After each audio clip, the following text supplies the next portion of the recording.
Are you willing your way for evolution to find your way to evolve? Are you willing to make sure that you're not going to be replaced by a robot? Are you willing to say, I'm going to take all these tools, all these clues that are all around, harness and master these tools, so that when I harness and master these tools, I am no longer going to be left behind.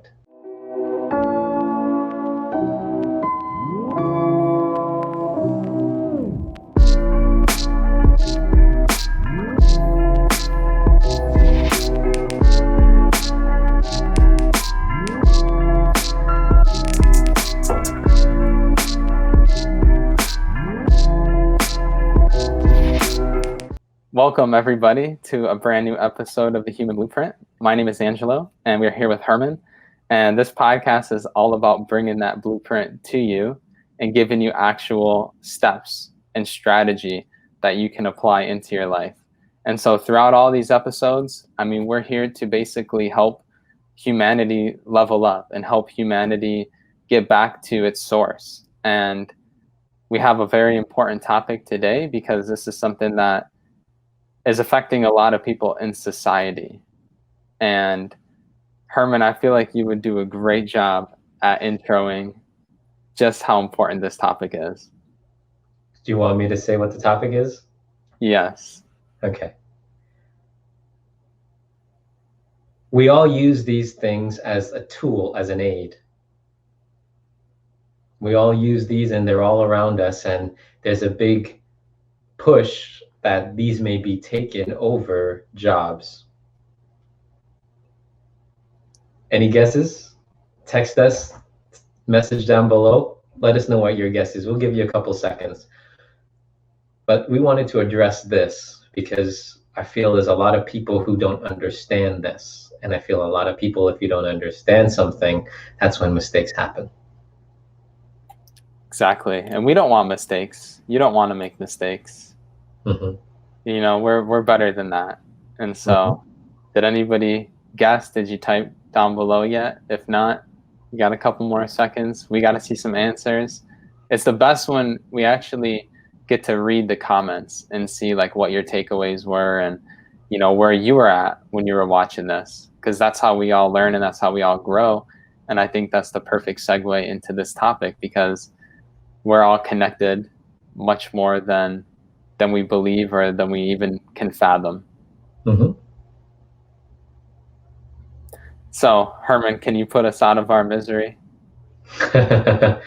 So the topic is robots and robotic behavior. Think about that for a second. You know how some people are just a robot? They wake up, oh, they're groggy, get me my coffee right away, right? Get the coffee, eat the same thing for breakfast, do the same thing to get ready, drive the same route to work, go to work, park in the same spot, go and sit in the same chair behind the same computer, go to the meeting at the same hour every single week, eat almost the same thing every single day for lunch. You drive the same route back home, you go home, you say the exact same thing, becomes very monotonous. And what does the husband or wife say once that has gone on and things have become very robotic? What does that do for the relationship? It puts a big wedge in between the connection that you once had. Why? Because you're no longer experiencing life together. No longer human. You became a robot. There's no spice, right? When women say there's not enough spice, well, why? You just want to be a robot. I mean, if you want to be a robot, robots don't need partners, right? So you can just go by yourself. So for a lot of us, we got to think about that. Think about that for a second. Robotic behavior. Mm-hmm. Why is it that people tend to go through the same cycle out of habitual habit? And then they don't realize when you look at a species, you look at their habitat. And so you have to really look deeper and look at your habitat, your environment, as to what makes you drive into more robotic behavior, what makes you drive into being almost like a robot yourself, that basically you think like a robot and there's nothing here. And if there's nothing here and there's no connection and there's no humanity brought out, you can very well almost be guaranteed that others will treat you the exact same way. Mm-hmm. So what are some of those common reasons why people get into such a robotic lifestyle? I mean, I could probably name a few that I think would maybe be why people tend to get into that robotic state. For me, I would say laziness may be one, because you lack putting in the effort or the energy into a task, such as cooking, for example. If you want a nice home cooked meal, that takes some effort, right? You have to clean, you have to prepare the food, you have to cook it. After you eat it, you have to do the dishes.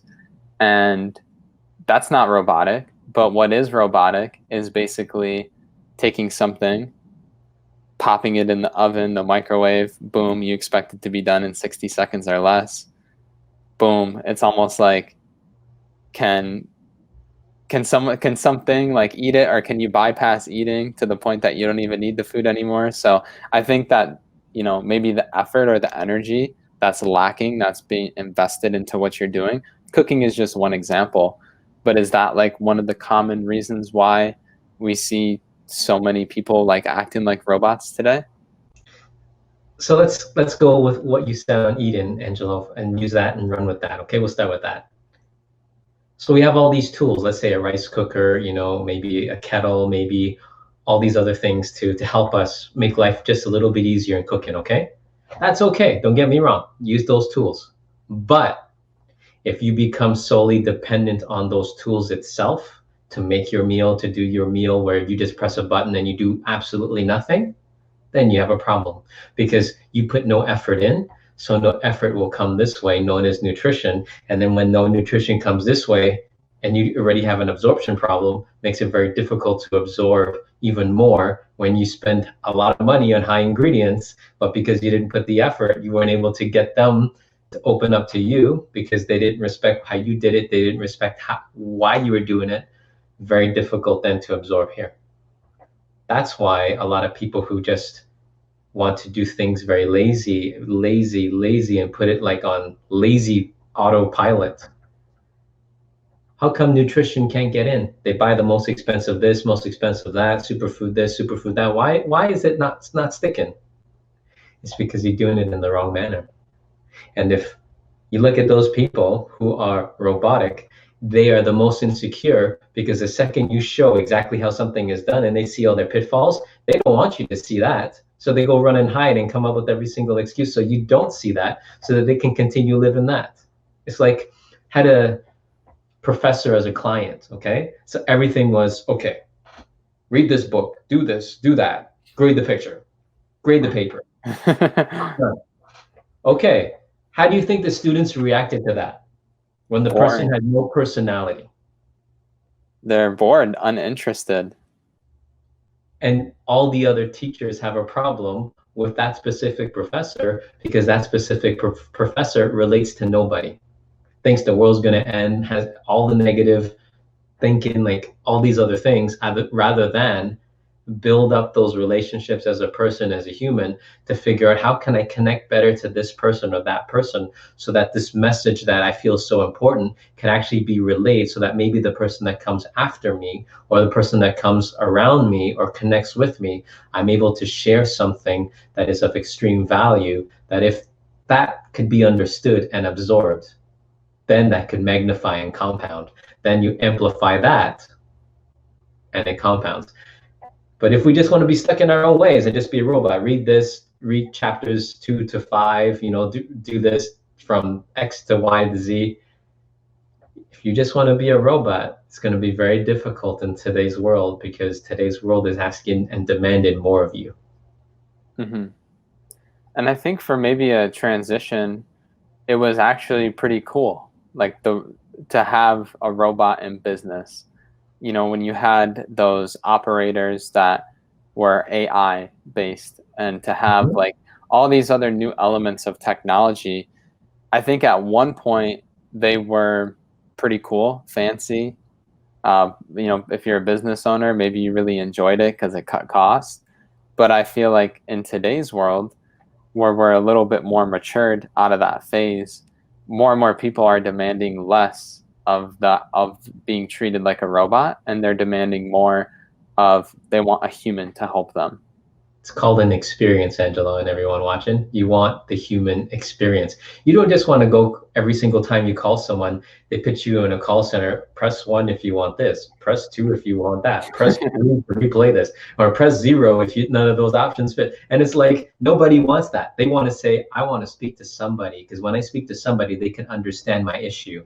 Why is my internet not working? Why is the modem not connected? Why is the TV not working? Why is this not happening? Why is my cell phone not working? Like, why? They want to know that a person's there to care for them, and that's an extension of the company that they're calling.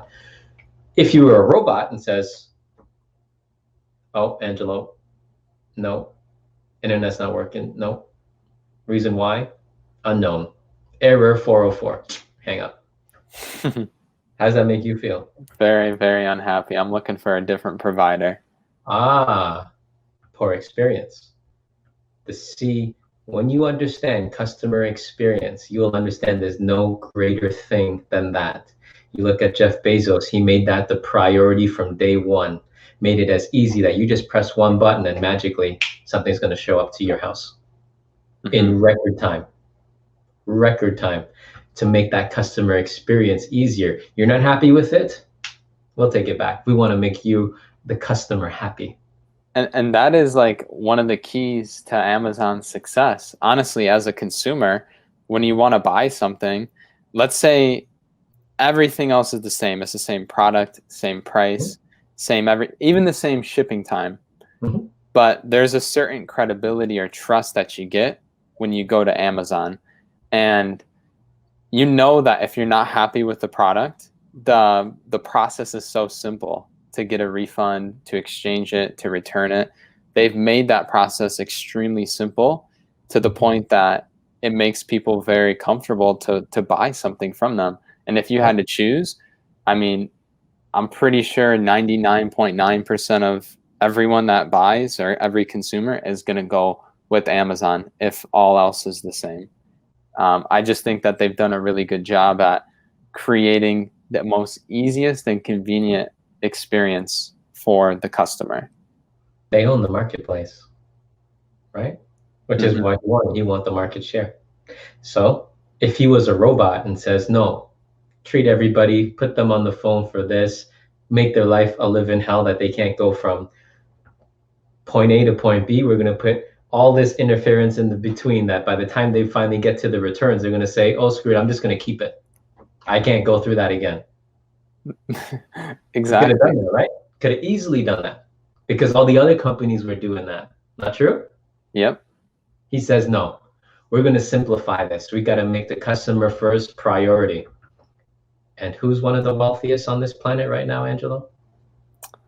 Jeff Bezos.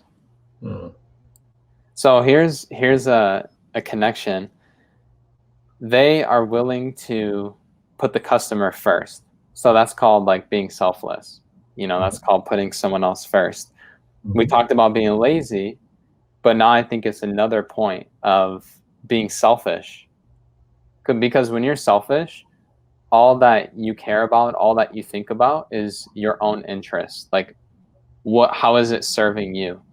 So if you're a business owner and all you want is money or profits, and you don't want to make that return, you don't want the refunds to be easy, then you make that process really hard. You're putting yourself first above the customer.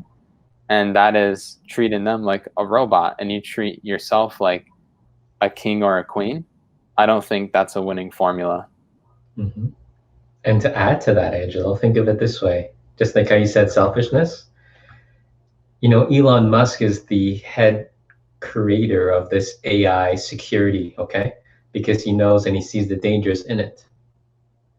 Now I'm going to ask you, why does he see so much danger in it? It's because it learns faster than us, but without this in its way. It doesn't have feelings that are going to get hurt. So it can get the job done, get the job done. So that's why AI is very dangerous, because if that now goes into a vessel or something like a robot, it can then start showing signs that it has out-evolved the human, which should never happen. We're supposed to be the ones that create these things. We're supposed to be out-evolving the robot, because it requires us to program it. It requires us to develop it. It requires us to R&D it. So how come that is evolving faster than a human? Because everyone becomes robotic in behavior. They no longer test different things. They no longer learn something new every single day, add more assets to their, I would say, treasure trove. And if you're not adding the assets there, and you're just increasing the liabilities, we're no longer going to evolve. We're going to go backwards. Mm-hmm. And we don't want that, right? I know that a lot of people like share their experience with us, and some people like they get to a point in their life where they feel like they haven't truly lived. And I think that is because they went through the motions for too long, and they basically didn't have the blueprint, or they didn't have the strategy. So maybe they got in debt quickly. Maybe they made the wrong choices in business or with their career. Maybe they made the wrong choices in their relationship. Maybe with their health, they didn't prioritize it. So all of a sudden they find themselves in a position where finances are a struggle, the relationship is a struggle, starting to have health issues. And unfortunately, like they can't say that they truly have lived. And now they're at the point where they're supposed to live. And that's why we just want to bring this topic to the surface. We want to allow you to experience it and understand, like, you know, are there tendencies that you have where you are treating people like a robot, or maybe treating your life like a robot? Because if there is, like, we want to help you with the strategy so that, you know, you can make the right choices. You can actually live a full life. It's time to evolve, Angelo. It's time to evolve, everyone. It's time. Exactly. So Herman, what would you say is like the biggest difference between, I just want to hear this answer from you, the biggest difference between a robot and a human? Like, what is the one thing that we have that a robot will never have? Well, think of it this way. The robot does not have necessarily a, how do we say, past experience that it's going to have memories of being hurt, because that's the biggest one, feelings. Second part, it does not necessarily have the shortcomings of humans, where because a human fails once, they feel poor, they feel bad, so they stay stuck, they don't start. Once bitten, twice shy. Robot says, I'm going to test every single way so I can make sure that I find a success rate. When you look in the animal kingdom, when something doesn't work, they find every which way. You look at a squirrel, wants to get in a bird feeder. It doesn't just say, oh, I did it once. Oh, you know what? Nah, I give up. It keeps going and going, and it's resilient until it finally gets to that bird feeder, right? Same thing with other animals. Say a raccoon wants to move into your attic. Just because the walls are up, the raccoon doesn't say, oh, that's a wall. You know what? I give up. No, raccoon says, where's the weak point? I can't find one here. Let's go find another one that's easier. Oh, you know what? This one's a lot bigger. We just moved into a mansion. I like this one. Let's bring the whole family here. So it's like they don't just see walls; they see just another way around it, and they're willing their way to find it. Are you willing your way for evolution, to find your way to evolve? Are you willing to make sure that you're not going to be replaced by a robot? Are you willing to say, I'm going to take all these tools, all these clues that are all around, harness and master these tools, so that when I harness and master these tools, I am no longer going to be left behind. I'm not going to value myself less than next to nothing. I'm going to value myself that says, once I have these tools and I know how to apply it, my market value just went through the roof. And when certain borders open, when certain things go back to a new norm, your new IPO of this company is unmatched and unsurpassed, because you've used the right tools, you've harnessed, you sharpened those tools, and it's ready to go to market. That is why we are better than robot. Mm-hmm. We have that human experience, that human element, and the fact that we can still have compassion and care rather than just treat everything as a number. Exactly. And I know that we've been talking about this IPO and increasing your value for a couple of months now. And I'm just curious, what has everybody done to really invest in yourself or put yourself ahead so that you can bring greater value? So if you want, text Herman, 818-928-3639. Leave a comment below, share like what you're doing, because I think not only will it help us to see where you're at, but other people reading the comments and tuning in, we can all learn from each other. We can all unite. And I think that's the one thing that we have as humans. We have the ability to unite and become one. So I think that's really important. And also based on what you said, Herman, it even sounds like there could be a pro to the robot aspect that us humans can learn from. And that is like that element of not letting feelings getting in the way of us trying or attempting 1,000 different ways before it finally works. And if you want to know how we go more in depth on feelings, you just have to text us, because we have a place where we go more in depth for more advanced type conversations like this. Exactly. So you have the number, you know how to get in touch. We encourage you to do that so that we can help, put the right tools in your hand. So I'm just curious, did you find this helpful? Did this change your perspective or give you some new insights as to how you're living your life and how you can live it better? Because if it did, please share them. Leave a comment and share those. We want to hear from you and see how this resonated. I know it resonated a lot with me. So thank you, Herman. And I just want to allow you to share any last thoughts that you have with everybody that's listening. So how about we stop being a robot and let's unite as one. Let's grow as one community. And for all of those who want to know more of how we can do that, text us, email, message us. We want to help as many people grow together as a community so that we are able to no longer feel as if we are going backwards, but instead that we are evolving and moving forward. Exactly. It's time to start the evolution process. So thank you for tuning in. Please be sure to like and subscribe if you enjoyed, and we will see you on the next episode. Thank you.